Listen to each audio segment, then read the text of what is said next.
दोस्तों, क्या छोटे कैपिटल के साथ ऑपरेटर्स की तरह ट्रेड करना पॉसिबल है? इस क्वेश्चन के आंसर के लिए सबसे पहले मैं आपको चार्ट स्क्रीन पर लेकर चलता हूं। सबसे पहले आप इस एग्जांपल को देखिए। इस स्टॉक में मैंने यहां पर पोजीशन बनाई थी, उसके बाद में यह स्टॉक ब्लास्ट हो गया था और इस स्टॉक में मैंने यहां पर अपना प्रॉफिट बुकिंग कर ली थी। दूसरा एग्जाम्पल आप ये देखिए। इस स्टॉक में मैंने यहाँ पर पोजीशन बनाई थी, उसके बाद ये स्टॉक भी ब्लास्ट हो गया था और इसके अंदर मैंने प्रॉफिट बुकिंग की थी यहाँ पर। लेकिन आखिर मैंने ये कैसे किया? ये मैंने किया ऑपरेटर्स के साथ में एंट्री लेकर।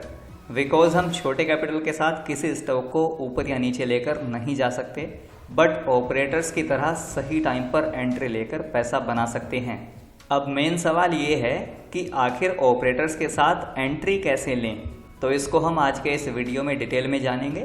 तो चलिए अपने आज के इस वीडियो को स्टार्ट करते हैं दोस्तों। तो दोस्तों, ऑपरेटर्स के साथ एंट्री लेने के लिए सबसे पहले आपको ये समझना होगा कि ऑपरेटर्स एंट्री लेते कैसे हैं।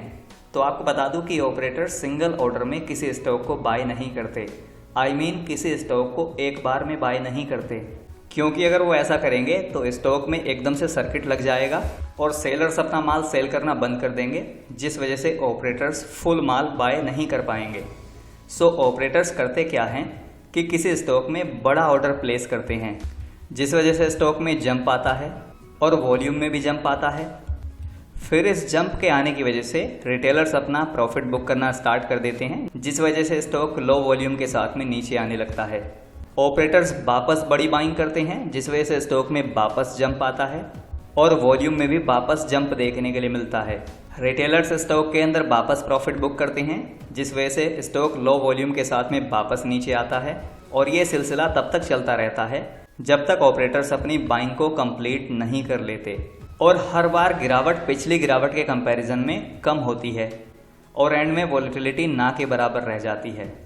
हर बार वॉलेटिलिटी कम होने की वजह से स्प्रिंग इफेक्ट क्रिएट हो जाता है और एंड में सबसे छोटा हैंडल क्रिएट होता है, सबसे छोटा कॉन्ट्रैक्शन। अब यहाँ पर ये जो सेटअप क्रिएट हुआ है, इस सेटअप को कहा जाता है VCP setup, that is volatility contraction pattern, क्योंकि यहाँ पर वॉलेटिलिटी कॉन्ट्रैक्ट हो रही होती है। अब एंड में इस हैंडल पर ऑपरेटर्स अपना बाइंग कंप्लीट करते हैं और स्टॉक इस हैंडल को ब्रेकआउट देता है। इस ब्रेकआउट पर आपको काफ़ी तगड़ा वॉल्यूम देखने के लिए मिलता है और यही सबसे बेस्ट टाइम होता है ऑपरेटर्स के साथ एंट्री लेने का, क्योंकि इस ब्रेकआउट के बाद में स्टॉक ब्लास्ट हो जाता है। दोस्तों, अब हम कुछ एग्जांपल्स देखेंगे, लेकिन उससे पहले बात कर लेते हैं कि आपको ब्रेकआउट से पहले यहाँ पर एंट्री क्यों नहीं लेनी चाहिए। देखिए, सबसे पहले तो हमको ये नहीं पता होता कि ऑपरेटर्स का ये एक्यूमुलेशन कब तक चलने वाला है, तो ऐसे में हम अपना पेशेंस लूज कर देंगे और इसमें से एग्जिट ले लेंगे। दूसरा, इस बीच में वॉलेटिलिटी ज़्यादा होने के कारण हमें बार बार एसएल हिटिंग का सामना करना पड़ सकता है। इसी वजह से यहाँ एंट्री लेना कोई समझदारी भरा काम नहीं है और इसीलिए मैं प्रेफर करता हूँ कि आपको ब्रेकआउट पर ही बाइंग करनी चाहिए। चलिए तो इस स्ट्रेटजी के कुछ एग्जाम्पल्स देख लेते हैं माय डियर फ्रेंड्स। सबसे पहले आप यही एग्जाम्पल देखिए। इसमें आप देख सकते हैं कि स्टॉक में यहाँ पर गिरावट हुई।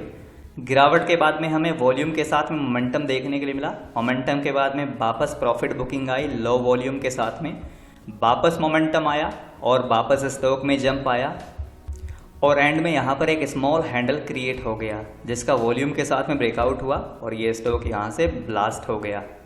सेकंड एग्जांपल आप ये देखिए। इस स्टॉक में भी सेम ही हुआ है। स्टॉक लगातार नीचे जा रहा था, फिर वॉल्यूम के साथ में मोमेंटम आया, फिर प्रॉफिट बुकिंग आई, गिरावट हुई, वापस वॉल्यूम के साथ मोमेंटम आया, वापस प्रॉफिट बुकिंग आई, वापस वॉल्यूम आया और एंड में यहाँ पर एक स्मॉल हैंडल क्रिएट हो गया, जिसका वॉल्यूम के साथ में ब्रेकआउट हुआ और ये स्टॉक यहाँ से ब्लास्ट हो गया। इस तीसरे एग्जाम्पल में भी आप सेम कॉन्सेप्ट देख सकते हैं। इसमें गिरावट हुई, गिरावट के बाद में वॉल्यूम के साथ में मोमेंटम आया, फिर वापस प्रॉफिट बुकिंग आई, प्रॉफिट बुकिंग के बाद में वापस मोमेंटम आया वॉल्यूम के साथ में, वापस प्रॉफिट बुकिंग, वापस मोमेंटम और लगभग 4 कॉन्ट्रैक्शन के बाद में हमें यहाँ पर एक स्मॉल हैंडल क्रिएशन देखने के लिए मिला, जिसका ब्रेकआउट हुआ बड़े वॉल्यूम के साथ में और स्टॉक यहाँ से ब्लास्ट हो गया, जैसा कि आप एग्जाम्पल में देख सकते हैं। तो दोस्तों, अगर इस स्ट्रेटजी के बेसिस पर काम किया जाए, यानी कि वॉलेटिलिटी कॉन्ट्रैक्शन पैटर्न के हिसाब से काम किया जाए, तो आप ऑपरेटर्स के साथ में एंट्री भी ले सकते हैं और राइड को एंजॉय भी कर सकते हैं। दोस्तों, ये था हमारा आज का वीडियो। आई होप कि आपको अच्छा लगा होगा। अच्छा लगा हो तो लाइक शेयर ज़रूर करना। चैनल पर पहली बार आए हों तो सब्सक्राइब कर लीजिए, बेल आइकन का बटन भी प्रेस कर लीजिए ताकि आपको मेरी हर वीडियो का अपडेट मिलता रहे। सो दोस्तों, keep reading, keep trading, keep investing. Thanks for watching.